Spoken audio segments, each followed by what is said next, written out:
Welcome, everybody, to another episode of the Cross Country Super Podcast. And we're very glad you joined us. And co-hosting the show again today is Jemma Sanderson, all the way from Perth. How are you, Jemma? It's good to I'm see good, you. Darin. I'm good. How are you? Yeah, not too bad. A bit gloomy here in Sydney today, but we've had some nice warm weather. I always love the warm weather, even though it's been pretty hot. But all good for today. Well, we're about to kick off to massive summer, so that'll be interesting, won't it? It will be, and 37 here today, so yeah. so we're exiting my favorite season, which is spring, and entering into summer. I like spring because it's got the anticipation of summer. It's a little bit like Christmas Eve. I always think is better than Christmas Day because it's the anticipation of Christmas Day.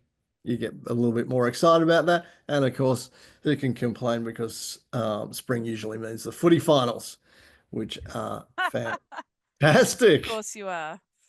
Of course you are. Indeed. Well, Oh, we're not going funny. to talk about any of that today. We are going to go back on topic of superannuation. And it's been well, the last couple of days anyway, has been a pretty hectic week because the government has pushed through quite a few pieces of legislation before the end of the year. Mhm. And one of them that got through has to do with superannuation, and one that got left by the wayside also has to do with superannuation. So 50-50 sort of result there. But the first thing we're going to talk about is one of the things that did get through, and that is the objective of super. So it's always been the government's intention to enshrine the objective of super into legislation, and it appears that they've been able to achieve this, which is kind of funny because this has been on the back burner for a long period of time. In fact, only weeks ago, I've been asked about, so what's happening with the objective of super? Like, where's that at? And my response always was, well, no one's talking about it. So we actually don't know. I mean, is it still one of their priorities? We don't know. We're not told about that. It's still there, but we didn't know what the status was. And lo and behold, this week it Up it gets pops. through. Gets So rammed through with 39 of its closest friends with pretty yeah. amazing stuff. What did you make of that, Gemma? Oh, well, I always find that sort of thing challenging when they're ramming through legislation. Is it really being properly considered? And I appreciate that over in the lead up to the bills obviously being read in the Senate. This one was introduced in February last year in a response to the government had to sort of come through and introduce this because of in light of the $3 million change and what they were talking about there. So this set the groundwork for them making a change. And I recall it at the SMSF Association National Conference in 2023 that this came out on the 20th of February, I think it was, and the conference is always in that week. And Yeah. so there was all this speculation because I think it came out on like the Wednesday and then the conference starts on a Wednesday. And then, yeah, lots of speculation about, well, what does it mean? Does it mean that they're going to go back on their election promises with no changes to super? And then subsequent to that, I think it was a week or so later, they released that Treasury paper or the discussion paper about the changes to the legislation or the introduction of the $3 million tax effectively. But we did have much like long ago, there was an objective of super or similar sort of thing, and I can't remember the content of it. Yeah, How different or similar it is to this. the Um, financial services inquiry made and that was what, mm, back in 2014, I think it might have yeah, been. 10 odd It years was ago. it That's was right. it was the Yeah. David Murray thing, and that was where it was first suggested that uh, an objective of super should be put into law. Of course, as you say, that's a decade ago Mm. that this sort of has gone to and fro and lots of And they did discussions about. release Was I it me? remember we had some draft law then, but it just sat there and no one did anything about it, and then everyone forgot about it, and then all of a sudden it got reinvigorated, and then it was like, oh, what does that actually? Everyone read between the lines, was like, okay, the content of the objective is with such things like dignified retirement, equitable, sustainable, like those sorts of things, and government support, because government support isn't necessarily just age pension. It's government support is also tax concessions. So it's the way that the timing of it coming out, and then obviously 5 seconds later, this Division 296, which wasn't what it was called back then, but the $3 million tax, that discussion paper came out subsequent to that as well. So it's been on the cards for a long time. It and discussions I've had with other people is, well, do we really need it? There's a sole purpose test that's in the Yeah, SIS legislation. There's all these trustee obligations that come through with best financial interest duties and those sorts of things. And trustees have got fiduciary duties. So, do we really need something like this? As well as there being a lot of speculation of when you. So, I'll read it out so that we all know what we're talking about. So, this is, and typical nerd, I, of course, printed out what it was, and to read it out. So it's section 5.1 of the bill has the objective of superannuation is to preserve savings to deliver income for a dignified retirement alongside government support in an equitable and sustainable way. So that's it. That's what the objective of super is. But when you yeah. I unpack it think the all, toing and froing, I'm glad you brought that up, Gemma, because I think the toing and froing from the original idea of the financial services inquiry was around, well, how do we define it? Like, how do we define it? What words do we actually put in it to make it a clear objective and something that is meaningful, I suppose you mm, could say. And I think, and I can't for memory remember what the first proposal was, but me I either. think, yeah, but I think people were objecting to, well, I'm not sure that encapsulates what we're trying to do. Mm, Then again, what has been enshrined in law, there's a lot of argument as to how that might be interpreted yeah, as that's well. And right. as you Yeah, say, one of the raging debates has been, do you actually need it? Because if you do delve a little bit further into the superannuation legislation, a lot of people do point out that isn't that really what the sole purpose test best. Yep, a achieves lot of in the these first things. Yep, place? yep. Um, the government obviously doesn't think so, but yeah, But I think that again, some of the words in this objective, equitable, in particular, is that whole that really is paving the way for uh, the Division 296, and that was what everyone read into it at the time, and everyone was right. So, but it's very interesting when again you unpack these things and a lot of speculation about, okay, well, this objective, is that going to lead to, sustainable? Does sustainable then lead to a requirement that super funds might have to invest in a particular way? Does yeah. Well, sustainable lead to a requirement such as, a certain proportion has to be in infrastructure or well, environment, like all that sort of thing? well, this is the point, isn't it? I mean, it's a rather, I suppose, kind of lengthy and broad objective, you can say. I Mm, mean, if you look at it from a if we go through it step by step, the first thing is to preserve savings to deliver income for a dignified retirement. Now, if we just stop there, what is a dignified retirement? 100%. Yeah. Can anybody tell me what a dignified retirement is? And I'm not, I don't say that in a facetious way. Um, Again, to sort of go off piste a little bit, Mm, but this whole discussion requires you to go off piste yeah. a lot. Definitely. In Perfect for us. unpacking Perfect. some of these ideas, is that no one in all of the material that I've seen presented and ASFA produces a cost of living retirement measure on a quarterly basis. I think it might be. We usually report on that.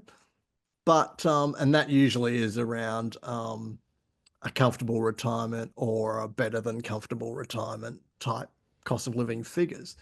But that's just a measure. Mm, Nowhere in all of the superannuation things I've been to, conferences, discussions, everything, no one has ever come up with a all right, number. this This is this what it is means. this is Yeah. absolutely defined as what we see a dignified retirement is.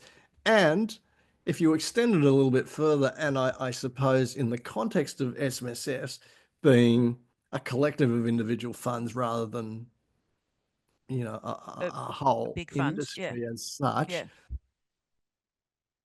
dignified could mean something different for all of the 1.1 million trustees out there. Yeah.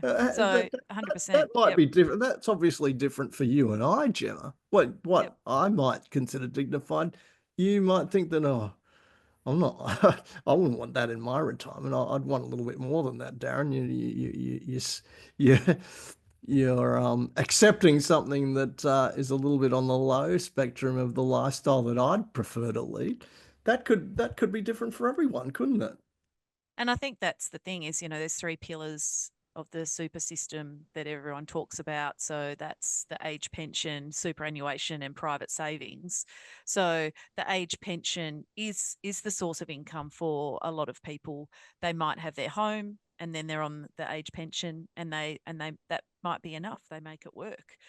My experience with a lot of people that are in that generation, north of 75, I'll say, if not north of 80, they're used to being frugal and not want still just like doing their own thing, and that might be enough. They don't want for anything. They're just happy to plod along and all those sorts of things. But these days that's become quite different, and yeah, dignified depends on what your gender is, where you grew up, where you live now, your lifestyle over your working life, all of how much wealth you have built up, the lifestyle to which you've become accustomed, that whole consideration is where that sits. So if you can't afford to go and have your smashed avocado on toast every weekend, which costs $30 or something ridiculous these days, is that indignified? If you can't, buy the nice wine that you want to when you go out for dinner, like all of those things,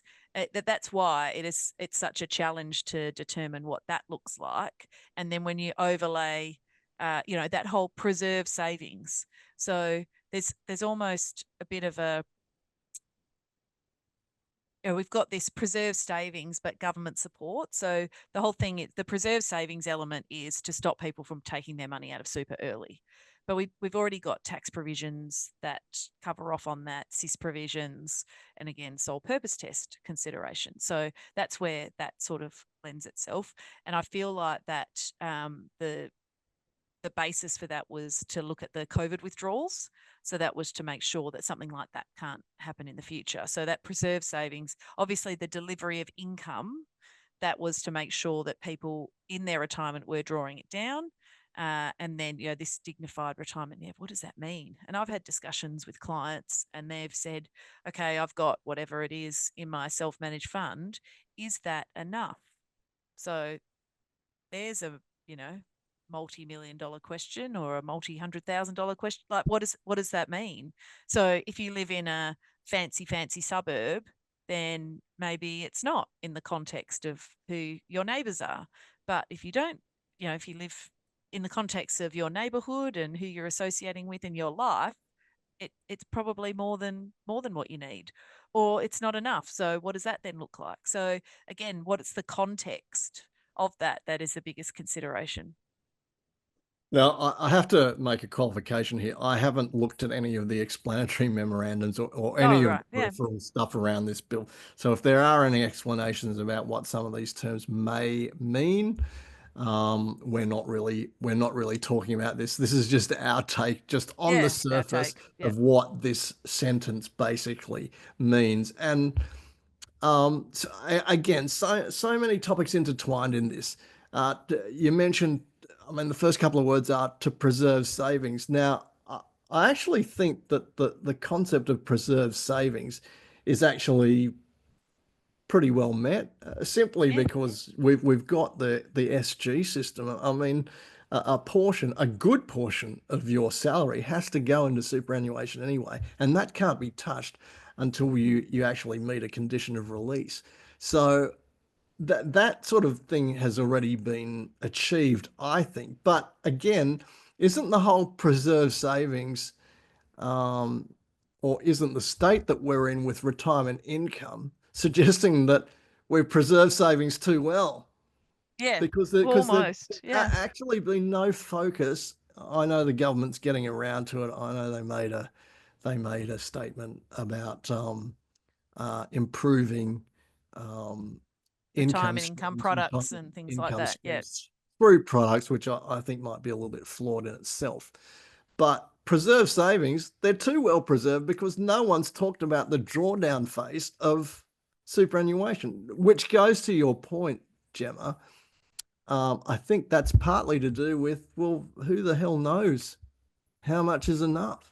Because again, I go back to my original point. Nobody has been definitive to say that, $3 A million, million dollars, dollars is enough. $2 million 500 dollars is grand is enough, enough. $1 million Yeah. dollars is enough. Yeah. No one can tell us that. Yeah. And again, to to join a few dots together, I actually thought that that was one of the flaws in the Division 296 tax because they plucked a figure of $3 million out as if that's almost like a mini threshold to say that Mm. if you've got more than that, then you're way well off. So Yeah. we're going to slug you another tax. But who said that It's a bit three? like the transfer balance cap, that Yeah, came in at 1.6 originally. yeah, So, but what was that like that benchmark there? yeah, Were you saying then, well, that's all you really need to generate an income yeah. type Now, I thing? know that the government's not explicitly saying that. I do understand that. But anytime you set a threshold, people are going to question as to why that amount was used. Yeah. It's a natural question. How did you come up with the 3 million bucks?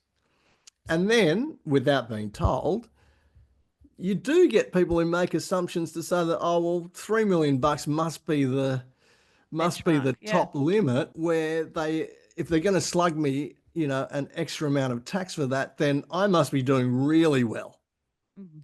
if I've got to that. But to your point, um, Gemma, and I don't know the suburbs in Perth, but certainly here, if you in Sydney, if you lived in the west versus if you lived in Wallara or the eastern suburbs, your cost of living standards are going to be way different.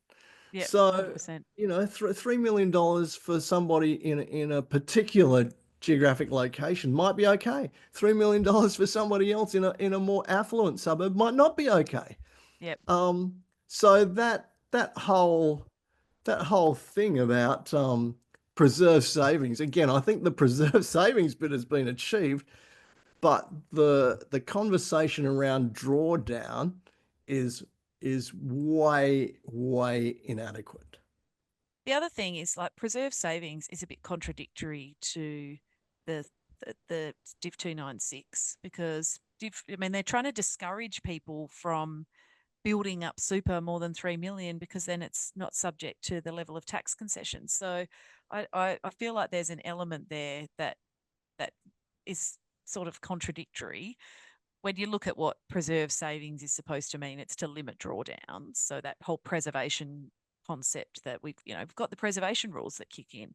You can't access your super before you hit preservation age unless it's for financial hardship or on compassionate grounds or TPD or someone dies. So it's like, and then the sole purpose test kicks in there.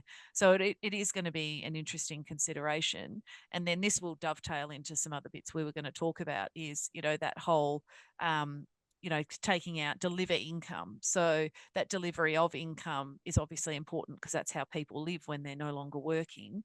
But then it's looking at, okay, well, as we progress in terms of our superannuation journey.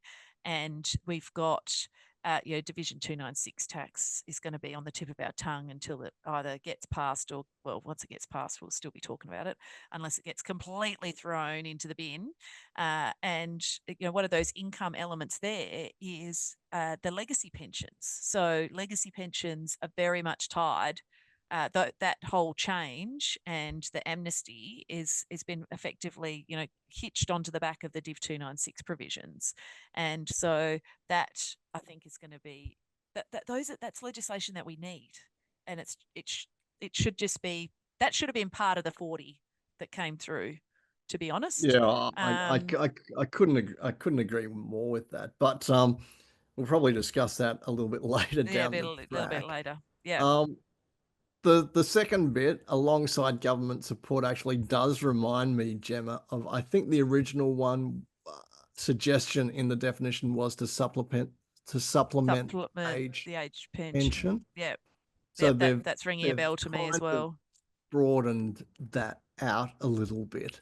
So as I think it was not to suggest that you need to rely on the age pension, or superannuation isn't in some situations a substitute for the age pension. They I don't think they wanted to mention that Mm. specifically. Government support's a very sort of broad term, I suppose And you could. also, then I think the consideration with that is it captures, well, government support isn't just here's some age pension, it's also here's some massive tax concessions, because that obviously hits the bottom line as well. And that's why our super system works the way it does. Well, you've got super guarantee, so you've got no choice. Contributions have to be made, but then the money gets invested. You can't access it for quite a long period of time whilst you're working. It's tax concessionally, but that's the incentive there to add to it. And then at the back end, you can pull it out with tax effective income streams. It works quite well from that perspective. But that government support, it's often at the one of the things where every budget comes through, something like Div 296 gets announced saying the cost to the public purse of superannuation savings is XYZ bazillion dollars, because of all these tax savings that are coming through. But I feel like, again, you can't, you know, it's you can't have that where people are less reliant on the age pension, but encourage them to save money for their. So it's trying to find that balance. So again, that how do we manage that, which is the reflective in really that language that their government support is them paying, but then also not imposing such a high level of tax. Yeah, fair enough. And then we go on to some of the more ambitious, or ambiguous, I should say, definitions that you touched on before, Gemma, when we get to in an equitable and sustainable way. Now, what does that mean? I Well, mean, yeah, I mean that's a very good that has to be point. the question. What does that mean? Yeah, so it's again another thing of what dignified means something different to everyone. Equitable means something different to everyone. It's not equal; it's equitable. So that's often on a scale of various bits and pieces. And again, when you overlay the consideration with Div 296 tax, then that equitable piece is a big consideration there, because you've got the someone in the country that's got $500 million in their super account. So the messaging at the time was, is it fair that someone has benefited from all these tax concessions? Is it equitable? So that's really where that sits. I think that Okay, equity. that so I've got I've got a bit of a bone to pick here, and it's Mm, Stephen Jones has dug his own grave on this one because he's been pretty strong on it. If we're talking about equitable, okay, can you make a case for equitable based on, and his original figure was 32 SMSS. I think he's now increased it to 42 SMSS. Regardless, not I would consider any statistician would think is a representative sample. Mm. So if you're Oh, yeah. talking about equitable, based on, let's be generous, 42 SMSS, and yes, they've got over $1 million Over a bucks hundred million. in their, oh, sorry, over $100 million, Yeah. and one person, it's still speculated who this might be, has got 400 million Yep. in their super fund. But can you argue that it fits in with equitable if you're basing policy on 42 the people. experience of 42 funds? And that could actually, well, let's be generous again. Let's assume that there's two members in that fund. So if my mental arithmetic is correct, that would be based on the experience of 84 people. See, a couple of things. One, I thought it was, and I'd have to have a look. I thought it was the 30 odd members with more than 100 million, but I think you could be right. It's 30 odd, or now 40 odd Yeah, he funds. said So let's 32 make it SMSS. 80. Yeah. Anyway, the consideration with that is that if someone's got that level of money in a super fund, it's highly unlikely that they don't also have a lot of money outside super and they've been paying tax along the way at the highest marginal tax rate. So yes, they're getting some amazing tax concessions by having money in super, but I wouldn't say that they haven't been paying their fair share of tax along the way. And it's very, so we're not going to see those levels of accounts in the future based on our current superannuation law. So back before 2007, you could throw as much money in super as you wanted. You got a spare 100 million, shove it in there as an undeducted contribution. But people generally didn't unless they sold a business or sold an asset. They would throw it in there. It was mostly after tax, sorry, pre-tax money that they were plonking in there from. I'm sorry, people of course would have made the larger contributions along the way, but not to that extent. But Yeah. now it's only so in 2007 you could put in $1 million up until it was between like the 7th of December 2006 and 30 June 2007. I remember it quite well. It's ingrained. And so you could put in $1 million. That was your non-concessional contribution or a remaining, that was a transition for an undeducted contribution. And then we fell into the non-concessional caps, which have reduced in what they were available, overlay the total super balance rather, and what you could put in before, you could put in your 450 every 3 years, then it went up to 540, then it got scaled back down to 300, but only if your total super balance was less than blah, blah, blah, all of that sort of stuff.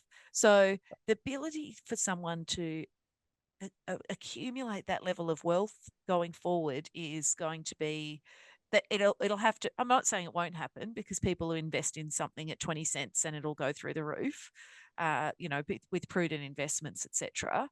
But it's just not going to be as likely. And then you've got the consideration that the people that are in those funds north of $100 million, and again, I don't know who these people are, but I will throw some demographics at it and say they're probably all over 65 or over 70. And they're not going to be around for 40 years getting ongoing tax concessions. They'll be in the place where once people die, there's not a lot that you can keep in super for the spouse a bit, but that's subject to their transfer balance cap. So we're going to be having a lot of money coming out of superannuation to people that will be difficult for them to put it back into super because of the contribution caps and this death benefits tax that's going to come through when money goes to adult kids. So we're just not going to, in terms like transplant us 10 years into the future, I just don't think we're going to have that echelon of people that will be relevant anymore for these sorts of for that being the PR of this Div 296 policy. Anyway, sorry, I got there. Bit of a Uh, rant, but you know me. no, you're right, because anybody who would have had that spare cash lying around, say, for example, to take advantage of the Peter Costello $1 million opportunity back in 2007, you would have to think that they're well on the path of their employment life. Mm. right? You don't have disposable income like that, No. unless you've lucked in won lotto or something like that, where you think that, oh, great, I didn't know where to park this $1 million, but now I can park it in super. So almost, common sense would dictate that back in 2007 they may have been pre-retirees. They're probably retirees now, and they're down the life cycle. So Yeah, that's right. um, again, there are measures in place to or just about make it impossible, I would say, to have those large balances. So, and again, getting back to the point, is penalising is bringing legislation to penalise those, again, let's assume 82 trustees. Yeah. Um, how do you justify that on an equitable basis? And it's 82, also, 82 people, yeah, an 82 people. outlier. I mean, I'm assuming that when you argue equitable, if you look at statistical sort of graphing, you'd have to think that it's people within the bell curve. It Yeah, can't be, those oh, we're outliers. gonna we're gonna do this because there's a couple of outliers out there that we want to address. Yeah. Yeah, it's and the other thing is, again, with we're not going to see these balances coming through, and the legislation back in 2007, when you reflect on that 17 years ago, goodness me, that's showing my age. You reflect like that paved the way for all this money to come out, because there used to be provisions where your children could receive an income stream from your super, and unlike the legislation now that requires them to be uh, disabled, back then it didn't matter. So there was those sorts of concepts happening, but then that got removed. So again, that paved the way for a lot of this money to come out of super, from that tax concessional basis. So that's, I think that's going to be interesting as well. How this, because obviously this is just passed. It will apply 28 days after royal assent. And so what will be interesting is what's going to have to happen now is a statement of, what's the terminology? Can't even think about it, right? It's something like the Compatibility, anything to do with, statement of yeah, compatibility, I think. compatibility. Yeah. Yeah. So a statement of compatibility for any introduced legislation to do where it might apply to superannuation. So that will be interesting how those sorts of things get drafted. And it was to provide certainty that changes wouldn't be made. So interesting that this is passed. I wonder, that statement of capability, compatibility, in terms of D296, that's going to be, I'll be interested to see what that looks like. Well, So anyway, yeah, yeah, it's an interesting thing, Gemma. So if we move on to the last definition, element. Yeah. sustainable way. Okay. So I know that the government has come out and says that it doesn't mean sustainability as in sustainability projects or sustainable energy schemes. Mm. But I don't know. It's still open to interpretation, because what in the context of all right, if we just look at superannuation in the context of a sustainable way, what is a sustainable way? What elements are we taking into account to determine whether or not something is done in a sustainable way? And Uh, this, I think, is also wh- an element, a throw at the tax concessions, because if you're providing tax concessions that are substantial, is that sustainable for the long term for the country? But at the same time, is providing age pension to more people, depending on how all those thresholds work, is that sustainable? So we're trying to find that balance, or that Goldilocks position in the middle. So it's, right now we've got quite an aging population, but I think that that's going to change, because all the boomers, uh, when you were one of four, now you're one of two, or you're an only like that, because that birth rate's dropping. What's that going to look like longer term? Are we going to need, the age pension might end up not costing as much, because there'll be less people aging, but also our super system has supported all those people throughout their whole working life, rather than, some of the baby boomers, they only had that super support at the back end of their working life. So that's going to be interesting to see how that evolves.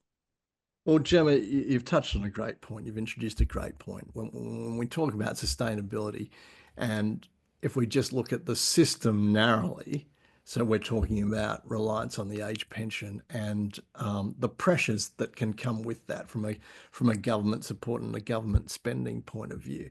I just question how the people in Canberra are actually looking at this. I'm sure you would have heard a lot of arguments like I would have to justify, pulling back on the tax concessions with super. That they come up with a statistic whereby I don't know what the time frame is for purposes. Let's just say 30 years down the track, 30 or 40 years down the track. There's a statistic that they trot out to say that, well, if it keeps going like this, 30 years down the track, that the tax concessions will be greater than what we're paying out in the age pension. And I'm thinking to myself, all right, so if you Isn't that actually what the walk, intention would be? correct, if you Yeah. if you walk that back a little bit, yes, if you think of it, in a common sense way, doesn't that actually mean that the system is working? Working. Yep. It's not a matter of you know they The these age people pension are should always cost us more than tax concessions. That but it's is all that what they're trying to but of achieve? course the argument is that it's a rort that people are taking advantage of. But you can argue that with anything. Just because people get a tax concession doesn't mean it's a rort, number one. And number two, again, if you are actually paying less in the way of the age pension versus the tax concessions that are being doled out or being granted, yeah, to me, the It's a system's good outcome. working. Yeah. Yeah. And So, you don't tell people that but going and buying their own home is a rort, do you? When they sell it and pay no tax on it. And I think that whole thing, oh well, the tax concessions will be more than the age pension. Well, that's either that people have then got more super to fund their retirement, and the age pension is dropping. Um, so there's more super to, and the age pension is still traveling as it is, but there's more in super, or the age pension is dropping because then, or a combination of both. So I feel like that isn't that, yeah, I agree with you. That's like the aim. That would be the objective, wouldn't it be, of having a really long term, and why we've got $3.5 trillion in super. A $1 trillion now in self-managed super funds. That is a phenomenal statistic. yeah. And that's all because we've got this system of compulsory savings. And I'm still of the view that if it wasn't for our compulsory super system, Australia would have been much harder hit in the GFC. And well, like the GFC particularly, but in a lot of these economic downturns, because of our super system and that ongoing investment into things, it has really helped, the robustness of our financial markets and all that sort of stuff, the world according Oh, to Jemma. So, no. I think you're right, Gemma. I mean, which other stock exchange or share market has a consistent perpetual pipeline? mm, that's right. No It, one else it does. doesn't happen like that. Yeah. So yeah, you're right about that. Yeah. So On the anyway, other, very interesting what's going to come through with when, any legislation flows out. well, Gemma, on the other side of the sustainability debate, and this is just my theory, I'd be interested to see what you think about it. I have a funny feeling that the government thinks that they might have got themselves off the hook here. All Not right. not not Okay. not because of anything to do with, oh, Gemma, I'm worried about sustainable way could mean that, I mean, they've been talking about superannuants having to ring fence a part of their superannuation to pay for aged care, regardless of whether or not you need it or not. That's right. Yep. Um, so, I so, remember that. so, you know, Yep. so we're talking about dictates like that. I think one of the other harebrained things that I heard was even superannuation can be used to fund foreign policy. I mean, they're talking about giving Indonesian aid out of the superannuation pool. I mean, you know, to me, that's crazy, complete crazy talk. But I say that maybe the government thinks that they've got themselves off the hook. Because if we look at that concept of, well, I'm actually really worried about, I don't want my superannuation money to go into green energy projects or affordable housing. I'm just interested in what can generate the best return for my retirement dollars. And isn't that what the sole purpose Sole test is? purpose test says, yeah.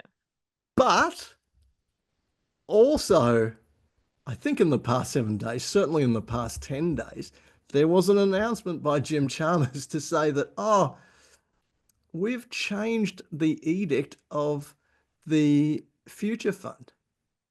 Yes, that's So right. rather Yeah. than so rather than the future fund doing what it's doing, and I must admit they've been doing a very good job for the Very future good fund. job. And Yeah. let's not forget the future fund was designed to fund Defined defined benefits. Yeah. benefit pensions for government servants, i.e., there was this huge liability. What do we do about it?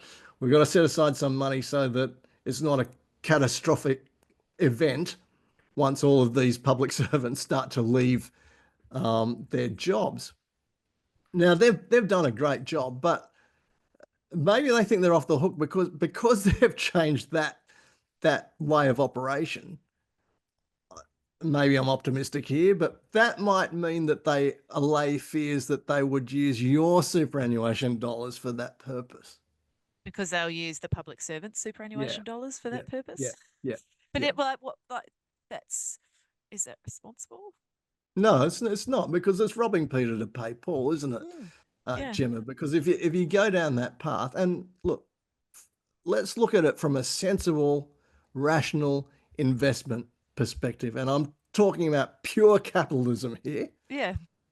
If your projects that you want to fund now were really that sound as far as an investment goes, wouldn't the super fund already, the future fund already be invested in that? Or wouldn't there Um, be a private enterprise that would have put their hand up and said, "Oh, we'll develop that. We'll do that. We'll do that." Yeah. So if you're looking at what's going to attain a positive return that makes the risk worthwhile, then 100%. Yeah, that's the I consideration. mean, Gemma, what have we talked about in the past? We've often talked about, you know, investing in certain things in super or taking out particular strategies within your SMSS. But the bottom line is, before you do anything, it's got to be a sound idea. Yeah, It, that's it, right. it can't just be, oh, because I can do it. Yeah. Sounds pretty good to me. Oh, well, what do you mean the return's not that good? Oh, damn it. I've done my dough now. I mean, that is the principle behind any investment philosophy, surely. So, Yeah. but I And the have a sole purpose feeling test. Sole purpose test. 100%. Yeah. But I just think in the back of my mind, they might think that they've got themselves off the hook in the sustainable argument because they've tapped into the future fund. Well, it's also, I mean, no one sets up a business for it to fail. No one No, invests in something to be in a loss position. Like that's just flies in the face of basic sort of mentality and psychology. So, but the consideration, obviously, the federal government has got a lot of other areas where they are loss making considerations, or it's just here's a gift of money type thing. So yeah, again, I mean, the Future Fund has done phenomenally well yeah, over the past periods of time when looking at what was originally invested in there. And I can't remember how much money is sitting in that Future Fund, but it is hefty, and it been flagged a few times to look for it to fund things like public housing and other bits and pieces along the way. And yeah, I feel like with this now having passed, those sorts of changes that might be okay. The purpose of this, we're widening the purpose of the future fund so it can do this, this, and this, uh, because of that overlay of yeah. Well, I think it will be very interesting because the other thing is what's exempt from the objective of super is any policies that do with the public servant super, Oh, parliamentarians, okay. Well, judges, public servants, etc. So yeah, it's what mm, that shouldn't surprise us mm, because mm, there's always a carve out yep, for certain individuals. It's usually the people who make the rules that can make the rules for us and not for them. But I'm yep. being very cynical when I say Oh yeah, totally, totally. that. Now, okay, so we've spent a good deal of time talking about what Yes. did get through, Yep. Gemma. Fair enough. There's a lot. I know it's only one sentence, but there's a hell of a lot to unpack in that Yeah. sentence. And it has a And lot of speculate on, lots of it speculation has a there. Yeah. lot of implications um, for what we see in the future as far as retirement savings policy goes. Now, that one got up, but what seems to have been shelved, and you alluded to this earlier, Gemma, is Mm. the Div 296 tax. So to borrow from Yoda, do or do Or not. do There not. is no There is no try. Well, try. there was no try. There was a do not in Yeah. the Division 296 tax bill. And it has led to speculation. I think Peter Burgess from the SMSF Association wrote a blog about where that bill sits now. Yep. His opinion was that it's pretty much dead now. We have our fingers crossed, but I don't think anybody's popping the champagne corks just yet. No, not yet. Not quite Um, yet. but he thinks it's dead. I tend to agree with him because, and again, now you've got to look at political maneuverings as opposed to pure superannuation law, and that is uh, obviously getting these bills through. I think everybody recognises that the Albanese government seems to be clearing the decks, and they would be For the clearing the election. decks in anticipation for them announcing when the next federal election is. Now, Yep. this bill didn't get up. Uh, I have a feeling that the government will not want to argue this policy as an election platform because already they said that they wouldn't change super at the last election. Mm. Of course, this is a change to super, but they could argue that, oh, but it's not in our first term, so we didn't actually break that Our promise promise. because it Mm. doesn't come in until 1st of July 2025. But so they couldn't get it across the line. Obviously, they've been trying to rely on the support of the Greens who want to the threshold to come down to $2 million and completely unrelated, but a good old chestnut banning LRBAs Yeah. along the way. Now, worst case scenario, I'm no political expert, but from the analysis that I've seen, most Labor insiders even would agree that best case scenario for them is to govern in a hung parliament, in a minority government. Now, what does that mean? Well, it means that they will need significant support from the Support. Greens. Yeah. So if they still want to persist with this Div 296 tax, surely that would mean that they're going to have to acquiesce to the $2 million threshold and the banning of LRBAs, something that the government, even the government in the policies that they're making, does not want to do. Or But negotiate and yeah, hand over something else. well, worse still, Gemma, that's on the table now. Yeah. If the Greens had more of an upper hand or the whip hand, what else could they put on the table to say that, well, that was then. Actually, we'd like a couple more of these things. Yeah. And I would imagine 9 times out of 10 it would be to penalise SMSFs because they hate this sector. Yep. Um, what would be next? So I don't think a Labor government would opt for that. Number one, the optics of campaigning on a platform that they would be changing superannuation is not. Well, I can't say what their strategists would say, but I Mm. wouldn't. I wouldn't think that that would be an advised strategy. And number two, if they need the support of the Greens, what sort of Something else is going to next get lost. Yep. level severity? I use that term severity. I was going to use another term. Uh, um, would we be in for? And I think even in that context, it would be too much for the Labor Party to want to introduce.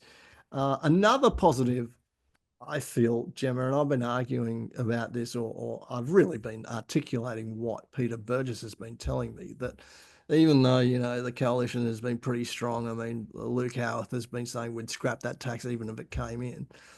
But Angus Taylor hasn't been so strong on that. Angus Oh, Taylor's I thought he had. I thought he had no, been quite his strong on that. position, maybe on the surface, Gemma, but his Yeah, okay. position, Peter always tells me that his position is, well, that's great, but if it comes in, we've got to find another $2 billion in the budget. So Mm, what are we going to do? Now, that disappoints me a lot because that's a sort of mealy mouth. I describe that as a mealy mouth response to it because, you know, that's just letting your opponent do the heavy lifting and then putting your hands up and saying, oh, it wasn't us yeah. that did this, but actually it's netting us $2 billion in the budget. Would you prefer we'd go into more deficit? They'd argue it along those lines. But that's And every government, isn't it? They're like, oh, well, we didn't like that policy that it got passed, but now it's doing a good job or it's creating revenue for us to. You're right, like that whole thing. You could, it's very easy to throw someone else under the bus, and yeah, then you know, and it, you're absolved of all responsibility because yeah, hey, it's let me get the Simpsons in here. It's like yeah, Bart Simpson. It wasn't me. I didn't do it. Nobody yeah, saw me do it. yeah. It's the Well, Bart Simpson excuse. yeah, it's that I I I I'm in two minds, and politics isn't really my strong suit either. It Unlike the franking credit debacle that happened a couple of years ago, I feel like this isn't an issue that will sway an election.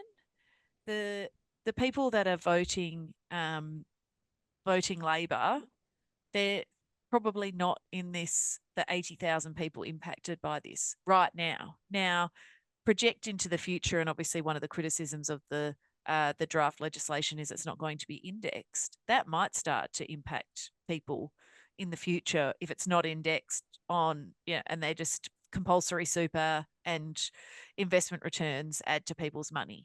So I don't think it's going to sway an election against Labor on that front. So whether that is the reason that they might plough ahead with it, and that whole minority government issue, there was so the Teals have got a like they were very successful in the last election, and one of the most blue seats in WA went to a Teal, and it was the safest Liberal seat, I think, in the state.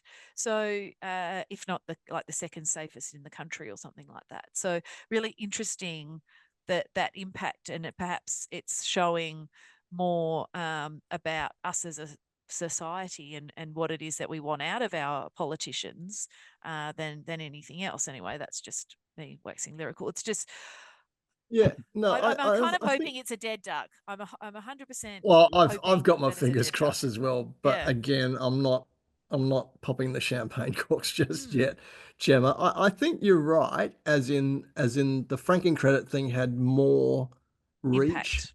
Yeah. It broader impacted impact. everyone. Impacted However, almost everyone. I will say that potentially the philosophy of taxing unrealized capital Yes. gain Mm. has the potential to have that impact this time Yep. around.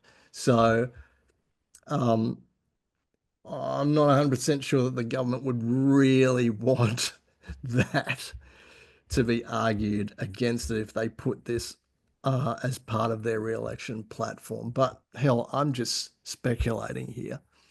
And I Um, think the impact that it has. So if the farmers get whacked because of the way the Div 296 tax works, then already I look at and reflect on, we've just become so, again, this is all a bit, airy fairy stuff. Um, like I think, do my kids know where a steak comes from? You yeah, know, do they know it's where a those good point. strawberries come from? Do It's they? a good So point.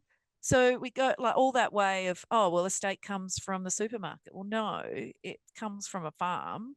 And so, farmers are the backbone of our like society in terms of our food sources, and just go back to that basic, that basic side of things. So it's already hard enough to keep people in that farming realm as it is. And then if you throw this into the mix, that I think that's going to be a real challenge. Yeah, So I don't like that as an element.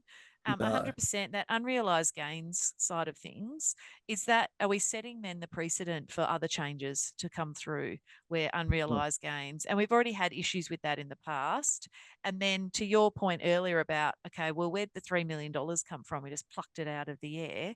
Is that going to start being a benchmark? And also, why, if that's a benchmark for superannuation, should it not also then be a benchmark for things like your primary residence exemption?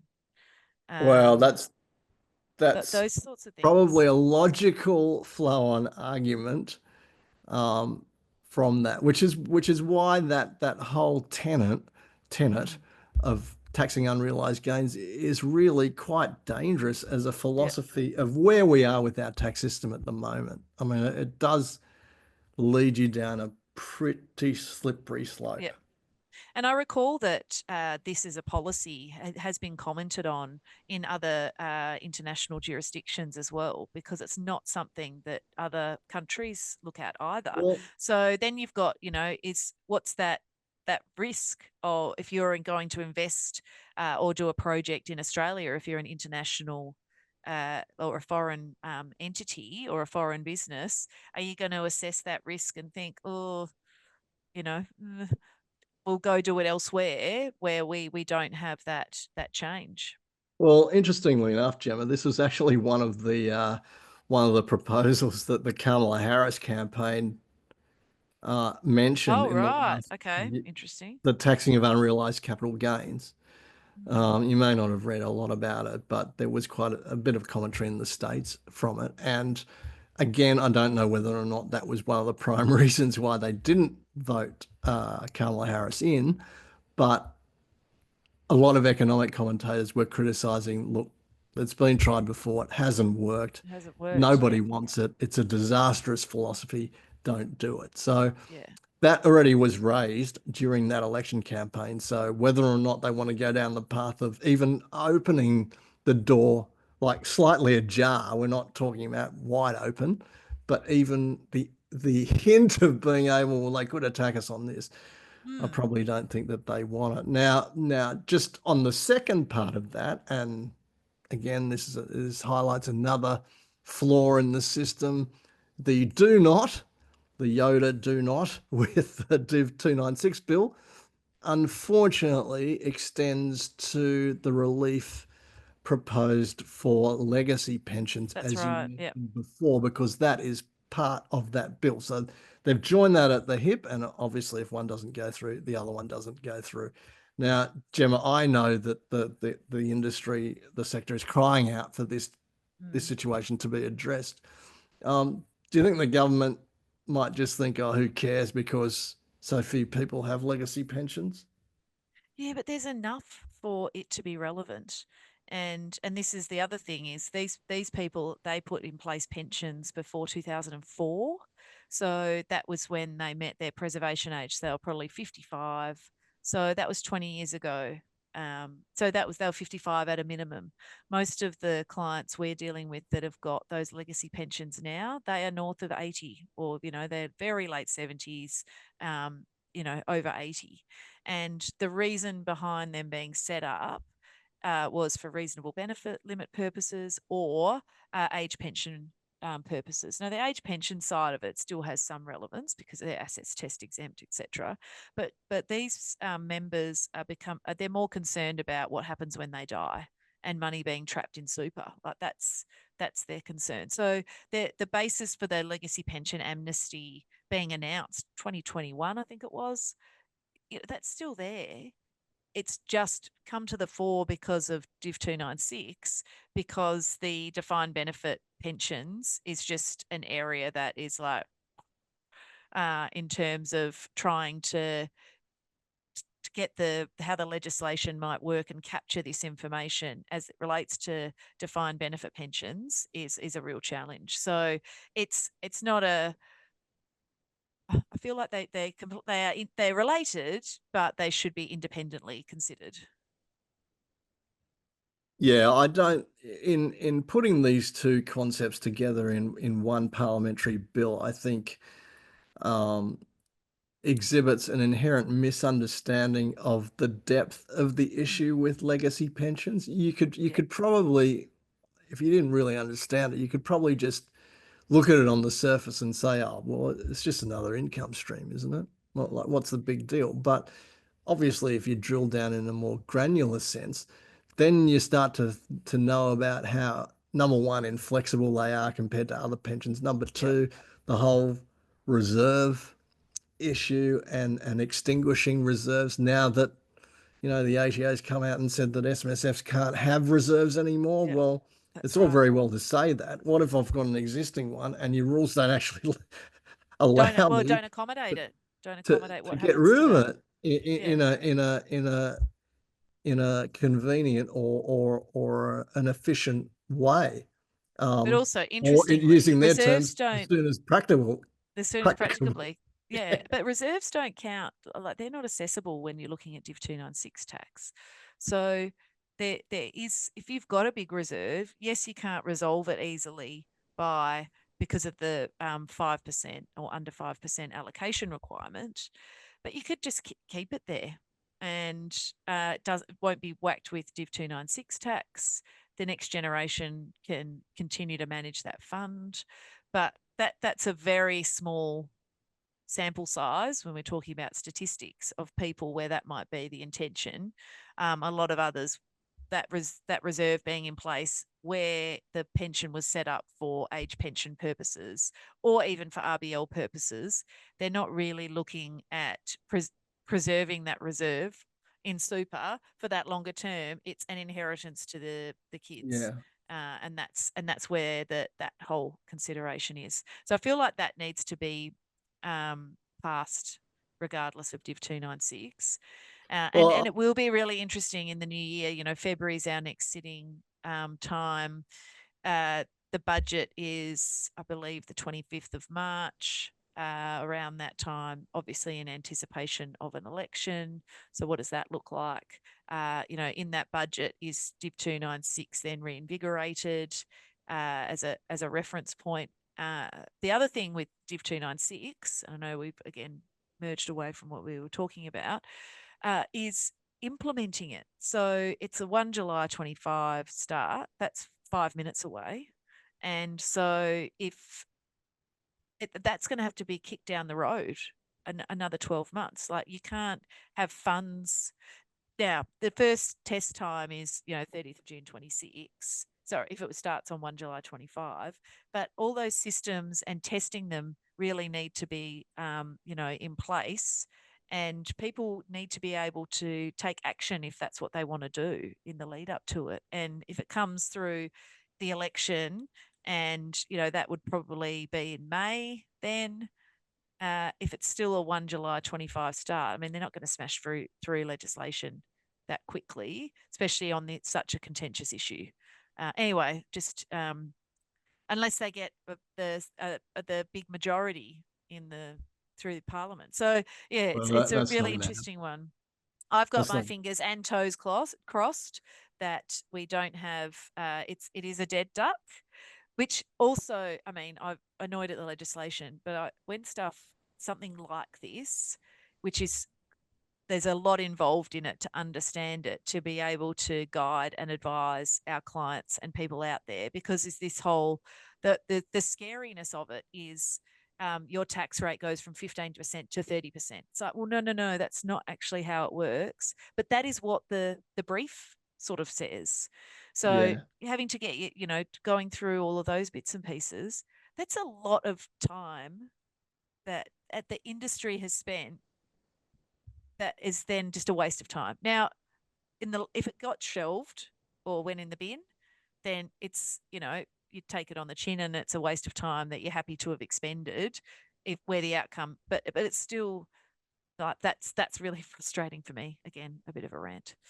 No, no, you make a good point. Now we're running out of time again, Good Gemma. time. So Yeah. I thought I might wrap it up in a very neat package with the bow on top of it and bring it back to what we were discussing originally, which was the objective of Objective. Yep. Yep. superannuation enshrined into law. Now, if you look at the legacy pension situation, could that not be a test case for the objective of superannuation? Because all that we've just discussed, is that not inequitable and is that not unsustainable? Sustainable. Yep. If you want to go down the path of showing what those definitions actually mean as far as Yep. superannuation policy goes, hey, there's a pretty good test case. No, I agree 100%. So hopefully there's reason and we see, some that being carved out of like they're considered on their own merits because it has merit all by itself. And it's 2021 that first got announced. So it, just needs to happen.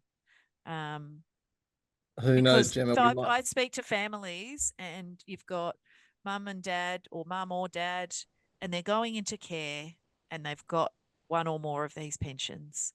And the kids are like, they're panicking. Like, what do we do with it? How do we deal with all of those sorts of things? And Yeah. it's hard enough dealing with a parent that's going into care, let alone then trying to liaise with Centrelink and the tax office and all. So it needs to happen. Yeah, 100%. And let's hope we don't see it married then with a bill about craft beer.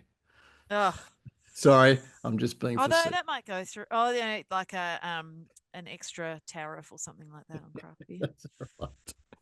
Anyway, we've actually run out of time We have again indeed. because we've had Again, so much fun so much fun. doing this podcast. So thank you again, Gemma, for joining me today to unpack some of the things that happened in Canberra this week.